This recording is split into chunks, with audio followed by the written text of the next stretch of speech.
Well, ultimately it worked fine. And now I'm going to slide it over to where it starts at the very beginning of the timer for this, which is right at 0. See that? And this tells you down to the thousandth of a second how far into the piece the playback line is at any given time. So if I click right there inside the clip, right where the sound appears to start, it's about almost a second and a half into the clip before I actually started talking. That's way too long. We don't want to have that kind of dead space at the beginning of the clip. So I'm going to show you how to get rid of that extra space. Now, this is going to take a minute, so hang on. See how up here in the tool selector buttons, we've got actually 3 different tools that are enabled at the same time. If I click on this one, the other two will go off. If I click up here in this little surrounding frame, all 3 of them come on. That's called a smart tool. And the reason it's smart is because it pays attention to where your cursor is, and the tool automatically changes from one function to another as you move the cursor around. And notice if I put the cursor down here, it's the hand. The hand is the little guy that'll move clips around within the timer, within the timing ruler, right? Also, make sure you're set over here in the upper left. Make sure that you're set on slip. If you want to automatically snap wherever you drop anything to the nearest time marker, then you can use grid. Shuffle and spot are things that are kind of complicated. I don't really know how to use them. Okay, but anyway, I'm going to leave it on slip because I want to literally slip this around and put it exactly where I want it. I don't want it to snap to some outside ruler. Okay, notice that if I put the cursor now over here, it turns into a little bracket instead of a hand.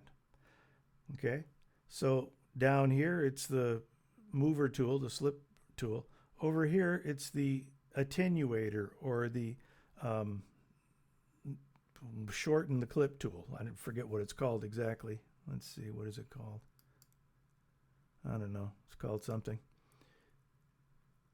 Yeah, there we go. Trim tool. Well, that's a good name for it. That's a better name than I had. Trim tool. We want to trim this down, okay, so that it doesn't start a second and a half into there with all that noise and breathing and old man stuff. Okay, so I'm literally going to slide that over. Now that stuff is still there. Look, see, there it is back. Okay, I have to click drag the little bracket, and now it starts right there. Now I'm going to go back to the slip tool just by moving the cursor down here and shove that back to where now the beginning is the beginning instead of dead space and inhaling and stuff like that. So that was fun and it was easy. Now, what about the third tool that's available to us? In the the reason that these 3 tools are the smart tools, they're the ones that again I use 90+% of the time. The other ones, I'm not even sure I can tell you what they are. Oh, I can tell you what the scrub tool is, but that never mind. Okay, now if we want to trim the end, see how the bracket looks like a reversed bracket now, because we would now be shortening the ending like that. Okay. Now what if we have something in the middle that we'd like to we'd like to get rid of, like right here, right? There's a big pause. Okay, I said my iPhone to record, right? And what I actually wanted to say is I'm using my iPhone to record. So I want to get rid of that breath and close up the space that's created by it. That's what the tool in the middle is for. And if we go to the middle of the clip right on the waveform right here, okay, you'll see that it's a 2-way bracket. That means we can click, drag, and select any portion of the audio we want. And we can listen to what we've selected to see if it's the right spot. If all it sounds like is me breathing in, then that's what I want. Yep, that's it. Okay. Now, how do we delete that little bit of audio? Well, I could hit the delete key, but that would silence that audio, but it would leave that space and it would sound like a gaping hole in the recording.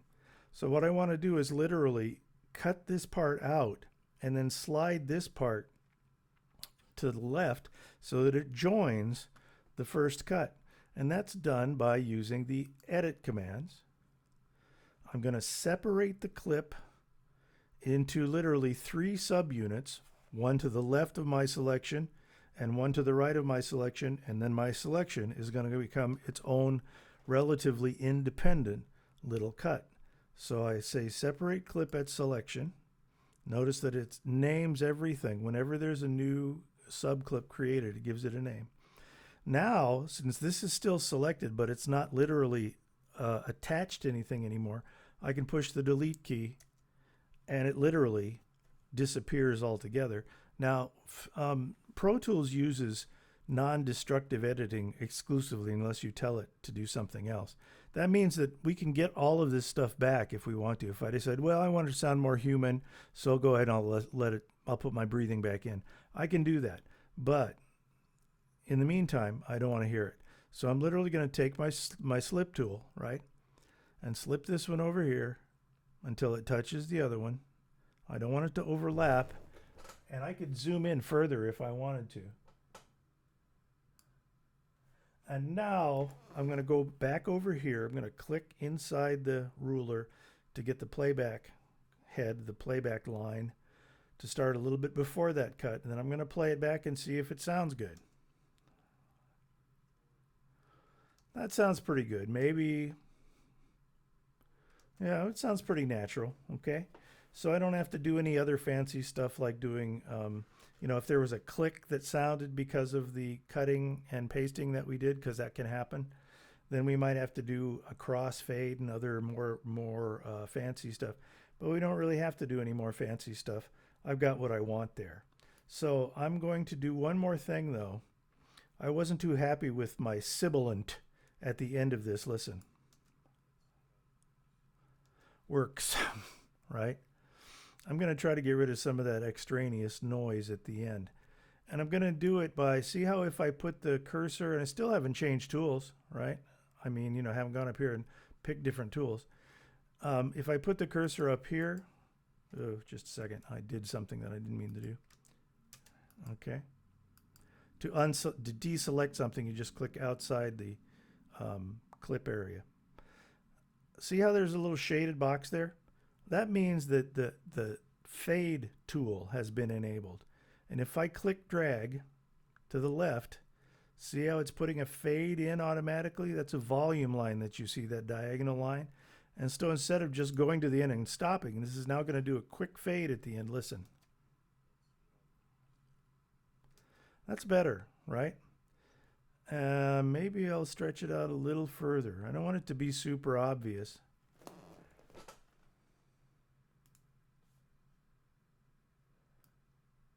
But I can literally make the fade longer by just carefully click dragging what I've already done. That's pretty good. That's a little less abrupt sounding. It's not perfect, but okay. Now I've got the clip exactly as I want it, and I want to be able to move the whole clip around because it may or may not be the first thing in the ultimate file that I'm doing. And right now it's got a big cut right here. You don't hear it, but it's still there, right? The cut is still there. And so if I forget and don't select both halves of this at the same time and try to move something around, it'll pull them apart again. So I want to heal that cut, if you will. So I'm going to consolidate the clip using this command down here in the edit menu. And now the cut has disappeared. And notice the fade doesn't show anymore either. It's now permanent, more or less permanent. You can still undo things if you have to. Okay. So what have we done today? We have started this program. We've given our session a name.